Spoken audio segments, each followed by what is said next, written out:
मग कुणी नाही केलं भलव माय अग दिल्लीचं दालन फुलव माय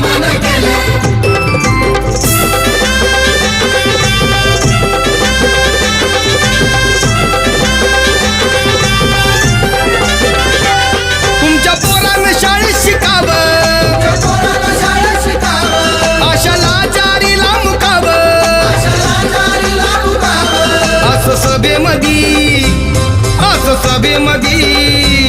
असं सभेमधी भाषण व माय